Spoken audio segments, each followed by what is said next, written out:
बिस्मिल्लाहिर्रहमानिर्रहीम। सब दोस्तों को अस्सलाम वालेकुम। आज की इस वीडियो के अंदर ही हम लोग बदमाश रूल को डिस्कस करेंगे। तो जो बदमाश रूल है ये मैथ के अंदर बहुत इम्पोर्टेंट रूल है। ये कहीं पे भी किसी क्वेश्चन के अंदर भी ये लागू हो सकता है। तो ये बदमाश रूल है क्या? सबसे पहले हम इसकी जो एब्रीविएशन है बदमाश से बनता क्या है वो डिस्कस करते हैं। सबसे पहले बी से बनता है ब्रैकेट। जो ब्रैकेट्स का क्वेश्चन होगा सबसे पहले हम उसको हल करते हैं। दूसरे नंबर पे आर्डर यानी कि कुव्वत वाले क्वेश्चन को हल करते हैं। तीसरे नंबर पे डिवीजन यानी कि तकसीम वाले को हल करते हैं। चौथे नंबर पे मल्टीप्लिकेशन यानी कि ज़रब वाले को हल करते हैं। पाँचवें नंबर पे एडिशन वाले को हल करते हैं यानी कि जमा वाला क्वेश्चन जहाँ पे आएगा। और लास्ट पे हम सब्सट्रैक्शन तफरीक वाले क्वेश्चन को हल करते हैं। तो इस तरतीब के साथ हम कोई भी क्वेश्चन जो है किसी भी मैथ के अंदर इस बदमाश रूल के तहत उसको हल करते हैं। तो इसलिए ये बहुत ही इम्पोर्टेंट रूल है। तो इस रूल को समझने के लिए यहाँ पे हम एक एग्जांपल के तौर पे एक क्वेश्चन करते हैं। ये हमारे पास क्वेश्चन है 5+2 ब्रैकेट बंद है +3 का स्क्वायर है, इसको डिवाइडेड बाई 3 है, मल्टीप्लाई बाई 7 और -2 से तफरीक किया। तो इसको कैसे सॉल्व करेंगे? तो सबसे पहले इस रूल के तहत हम ब्रैकेट्स वाले को हल करें। तो ब्रैकेट्स वाला ये हमारे पास है, ये आ जाएगा 5+2 ब्रैकेट्स वाला है +3 का स्क्वायर है, डिवाइडेड बाई 3 है, मल्टीप्लाई बाई 7 है, -2 है। तो क्या काम करेंगे? 5 और 2 कितने बन गए? 7। 3 का स्क्वायर है डिवाइडेड बाई 3 मल्टीप्लाई बाई 7 -2। उसके बाद ये ब्रैकेट्स वाला जो है ये हल हो गया, इसका 7 आ गया। उसके बाद हम इसका नेक्स्ट देखते हैं। नेक्स्ट इसका कुव्वत वाला हल किया जाता है, यहाँ जिसको आर्डर बोला जाता है। तो इसके अंदर कुव्वत वाला ये है, इसको हम हल करेंगे। नेक्स्ट 7 + 3 का स्क्वायर 9 आता है, डिवाइडेड बाई 3 मल्टीप्लाई बाई 7 -2। ठीक हो गया। नेक्स्ट हम देखते हैं तीसरे नंबर पे जो इसका रूल है वो है डिवीजन वाला, तकसीम वाला।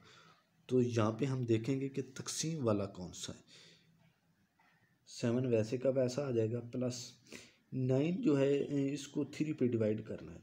तो 3 को 9 पे डिवाइड करेंगे तो इसका जो आंसर आएगा वो आएगा 3 मल्टीप्लाई बाई 7 -2। ये डिवीजन वाला भी हो गया। उसके बाद नेक्स्ट हम देखते हैं कि मल्टीप्लिकेशन वाला होता है। डिवीजन वाला तीसरे नंबर पे हो गया। उसके बाद मल्टीप्लिकेशन आता है चौथे नंबर पे, ज़रब वाला। तो यहाँ पे कोई ज़रब वाला है तो उसको सबसे पहले हम हल करेंगे। ये है हमारे पास 7 मल्टीप्लाई बाई 3, इसको हम हल कर लेते हैं। 7 प्लस ये वैसे का वैसा आ जाएगा, 7 को 3 से ज़रब देंगे तो ये आएगा 21 -2 आ जाएगा। ठीक हो गया। ये हम लोगों ने मल्टीप्लिकेशन वाला भी हल कर लिया। उसके बाद देखते हैं एडिशन वाला आता है 5वें नंबर पे। ये एडिशन वाला जमा वाला आता है। तो उसके बाद हम देखेंगे कि अगर कोई जमा करने वाला है तो उसको जमा कर लेंगे। जैसे कि 21 और 7 जमा करेंगे तो ये 28 आ जाएगा -2। ठीक हो गया। और लास्ट पे ये हमारे पास सब्सट्रैक्शन वाला आता है, तफरीक वाला। तो लास्ट पे हम इसको तफरीक करेंगे तो हमारे पास आंसर आ जाएगा। 28 में से 2 निकालें तो 26 इसका आंसर आ जाएगा। ये इसका आंसर आ जाएगा। तो ये था हमारे पास बदमाश रूल्स के बदमाश रूल को इस्तेमाल करते हुए कोई भी क्वेश्चन किस तरह हल किया जाता है। तो कम्पिटिटिव एग्ज़ाम के अंदर ही इस तरह के क्वेश्चन अक्सर पूछे जाते हैं। तो लोग जो है ना उसको आगे पीछे करके हल करते हैं। उनको समझ नहीं आ रही होती कि सबसे पहले हम लोगों ने डिवीजन को हल करना है या मल्टीप्लिकेशन को हल करना है या फिर ब्रैकेट वाले को हल करना है।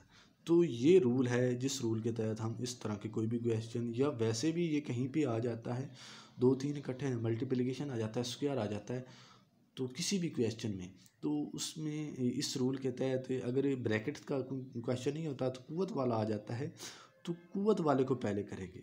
अगर वो भी नहीं आता तो सबसे पहले मिसाल के तौर पे आ जाते हैं, सिर्फ 3 आर्डर वाला आता है, मल्टीप्लिकेशन वाला आ जाता है, एडिशन वाला आ जाता है, सब्सट्रैक्शन वाला आ जाता है। तो फिर मल्टीप्लिकेशन से शुरू करेंगे। सबसे पहले मल्टीप्लिकेशन वाले को हल करेंगे, उसके बाद एडिशन वाले को हल करेंगे, उसके बाद सब्सट्रैक्शन वाले को हल करेंगे। तो ये था हमारे पास बुदमाश रूल्स, जिसके तहत हम कोई भी क्वेश्चन जो है वो आसानी से हल कर सकते हैं। उम्मीद करता हूँ सब दोस्तों को ये हमारी जो मैथमेटिक्स के हवाले से वीडियो है वो पसंद आई होगी।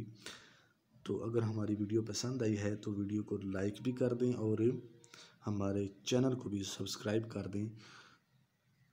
तमाम दोस्तों का शुक्रिया।